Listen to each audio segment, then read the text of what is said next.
अस्सलाम and welcome to my YouTube channel. तो आज का हमारा जो टॉपिक है वो एस्टिमेशन में हम पढ़ेंगे अनबाइसनेस को। ठीक है जी, अनबाइसनेस को हम कैसे डिस्कस करते हैं, चलें देखते हैं। अनबाइसनेस पहले स्पेलिंग ही गलत, is the property of particular point estimator. ये पॉइंट एस्टिमेटर की ऐसी प्रॉपर्टी है कंसर्निंग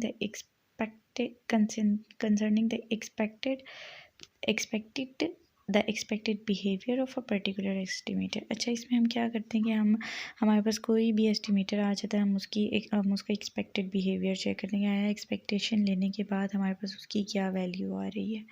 ठीक है, अब हम सपोज़ करते हैं कि हमारे पास x1 से लेके xn तक रैंडम सैम्पल गिवन है। ठीक है, रैंडम ऑब्जर्वेशन गिवन है। ये हमने कैसे ली, हमने कोई भी PDF यूज़ किया f(x) थीटा। ठीक है, जबकि हमारे पास थीटा अननोन क्वांटिटी थी। ठीक है, अननोन पैरामीटर था। अब हमारे पास क्या है, हमारे पास t क्या हो गया, कैपिटल T कैसे निकलेगा जब स्मॉल t के साथ हम x1 x2 up to so on xn लेंगे, यानी कि हम सैम्पल ऑब्जर्वेशन से उसे निकालेंगे। ठीक है, be a estimator then t should be t is said to be unbiased. ठीक है, ये हमारे पास अब लेट्स सपोज हमारे पास t is equal to t into sample observation given है हमारे पास। ठीक है, अब इसमें t जो है वो हमारा अनबाइस्ड एस्टिमेटर कब होगा कि जब हम एक्सपेक्टेड वैल्यू ऑफ t लेंगे तो वो हमारे पास किसके इक्वल होनी चाहिए, थीटा की इक्वल होनी चाहिए। यानी कि जब हम उसको ज़ीरो के साथ इक्वेट करें तो हमारे पास expected value of t minus theta है और ये इसकी क्या वैल्यू निकल आएगी, ज़ीरो आ जाएगी हमारे पास। अगर हमारे पास t is not equal to theta आता है हमारे पास, तब हमारे पास क्या होता है। ठीक है जी, हमारे पास अब देखें, हम सबसे पहले अनबाइस्ड को जब चेक करेंगे तो expected value of t minus theta हमारे पास क्या होगी, अमाउंट ऑफ बाइस्ड आ गई हमारे पास। यानी कि ज़ीरो की जगह अगर कोई भी वैल्यू आ जाएगी तो वो हमारी अमाउंट ऑफ बाइस्ड होगी। ठीक है, अगर ग्रेटर देन थीटा आती है तो वो पॉजिटिवली बाइस्ड है और ओवर एस्टिमेटेड है। ठीक है, यानी कि वो हमारी एस्टिमेशन जो होगी वो ओवर होगी, बहुत ज़्यादा कर लिया। लेकिन बहुत ज़्यादा ऑब्जर्वेशन हमने ले लिया तो हमारा सैम्पल हमने बहुत बड़ा ले लिया, या इस तरह के इश्यूज आ जाते होते हैं। अगर हमारी लेस देन थीटा आ जाती है, ठीक है, तो हमारे इसका क्या मतलब है कि नेगेटिवली बाइस्ड है और अंडर एस्टिमेटेड है, कि यानी कि हमने या तो ऑब्जर्वेशन ही बहुत कम ली हैं, तो जिसकी वजह से जो है ना हमारा डाटा ऐसे आ गया। इसके बाद जब हम करेंगे प्रूफ्स अनबाइसनेस के, ठीक है, जिससे आपको ज़्यादा क्लियरली समझ आएगा कि एक्चुअली अनबाइसनेस में हम क्या टेस्ट करते हैं, कैसे एक्सपेक्टेशन लेने के बाद हमारा वही पैरामीटर दोबारा हमारे पास आ जाता है। ठीक है जी। अच्छा जी, एक और बात जिसमें बच्चे बाद में बहुत ज़्यादा पूछते हैं कि ग्रेटर देन थीटा कैसे आएगी, यानी कि अगर आपके पास expected value of theta plus something आया तो वो आपकी ओवर एस्टिमेशन होगी, यानी ओवर एस्टिमेटेड वैल्यू आई है। और अगर आपका थीटा माइनस समथिंग आया तो वो आपकी अंडर एस्टिमेटेड वैल्यू आई है। अरे यहाँ से अब हमारे पास प्रूफ स्टार्ट होते हैं। ठीक है, सबसे पहले ये जो ऊपर थोड़े से बेसिक कॉन्सेप्ट्स थे, ठीक है, ये मैंने स्लाइड्स में आप लोगों को क्लियर कर दिए हैं। इसके बाद अब हम आते हैं प्रूफ्स की तरफ। सबसे पहला थ्योरम है कि मेरे पास थीटा हैट की n तक वैल्यूज़ हैं, मतलब ये क्या है, सैम्पल ऑब्जर्वेशन है। ठीक है, ये सब अनबाइस्ड एस्टिमेटर हैं थीटा के लिए, और ये इनमें से एक जो है वो डिफरेंट रिसोर्स से ऑब्टेन किया गया, जो हमारे पास ये वाला एस्टिमेटर। ठीक है, अब ये हमने ये बताना है कि ये अनबाइस्ड है। ठीक है जी, हमने लेट कर लिया कि ये वाली पूरी टर्म हमारे पास t के इक्वल है और ये वाली टर्म हमने लिख दी। ठीक है, अब t क्या है, अगर मैं ये सम खोलूँ, a1 theta hat 1 plus a2 theta hat 2 plus up to so on a k theta hat ये आ जाता है। हाँ, जो है अब एक्सपेक्टेशन अप्लाई करेंगे दोनों साइड्स पे। Expectation of t, expectation of ai theta 1 theta 2 up to so on theta k। ठीक है जी, अब हमें पता है जी कि कांस्टेंट्स के ऊपर एक्सपेक्टेशन नहीं लगती है। ठीक है, कांस्टेंट्स को हमने बाहर निकाल लिया और थीटा हेड्स के ऊपर लग गई एक्सपेक्टेशन। अब पीछे हमारे क्वेश्चन में गिवन था थ्योरम में कि ये जो theta head 1 theta head 2 theta head के हैं ये सारी अनबाइस्ड है। ठीक है, तो यानी कि हम इसकी जगह पे थीटाज लिख सकते हैं, हमने थीटा लिख दिए। अब हम थीटा को कॉमन निकालें तो हमारे पास क्या वैल्यू बचती है, a1 a2 a3। अब ये आ गया मेरे पास थीटा समेशन ए आई का सम। ठीक है। अब हम ये कहेंगे कि अगर हमारी ये ए आई वाली टर्म 1 के इक्वल होती है, ठीक है, तो हमारा थीटा अनबाइस्ड एस्टिमेटर है।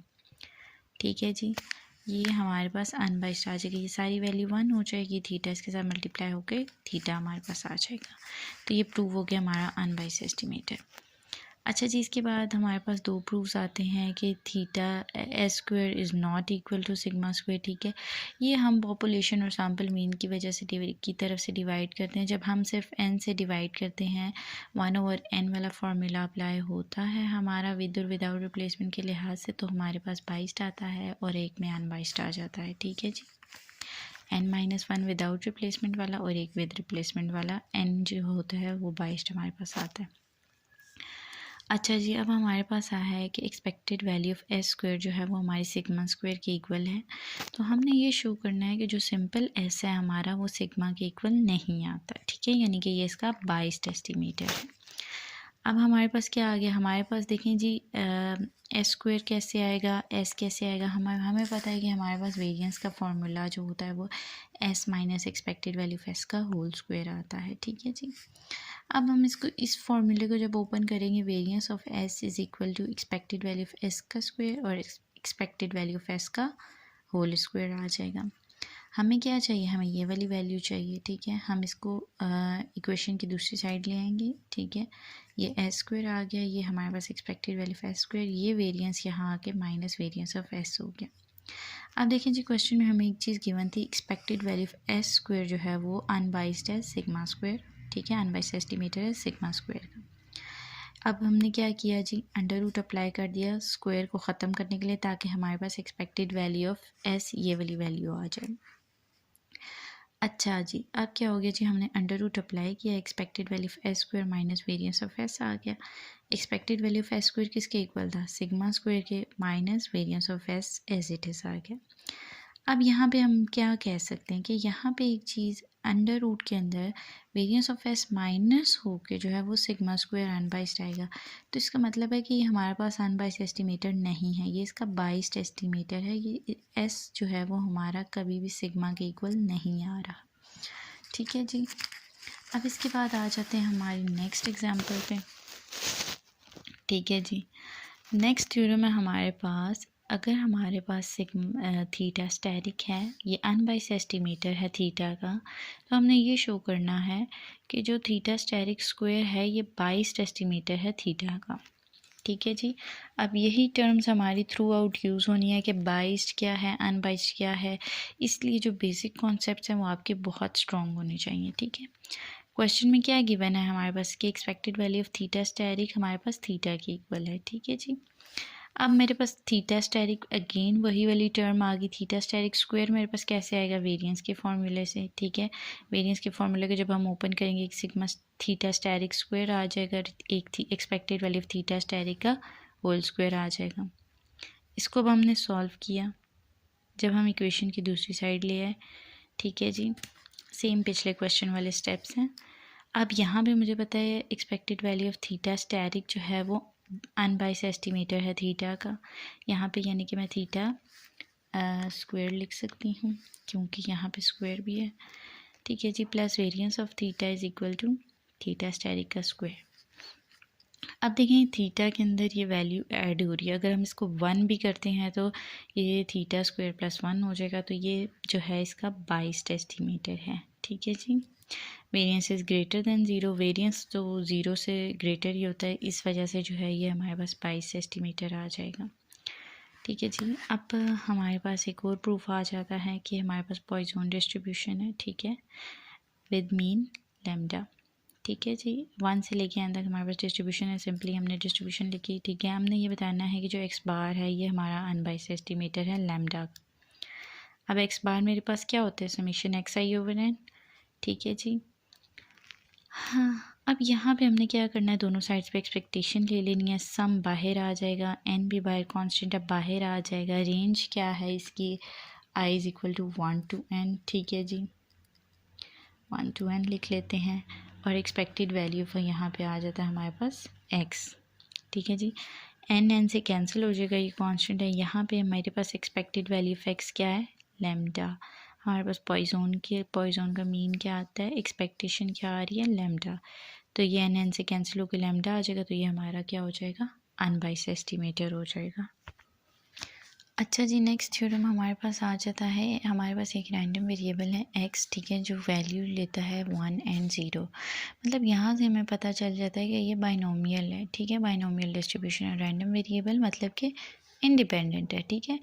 इनके रिस्पेक्टिव प्रोबेबिलिटी क्या है, थीटा एंड 1 माइनस थीटा, ठीक है। यहाँ पे ये हमें बता दिया कि एक्स साइज इंडिपेंडेंट है, ठीक है जी। टी हमारे पास गिवन है जी x1 plus x2 plus up to so on xn, और हमने ये बताना है कि जो हमारा t into n minus T over n into n minus one is an unbiased estimate of theta into 1 minus theta.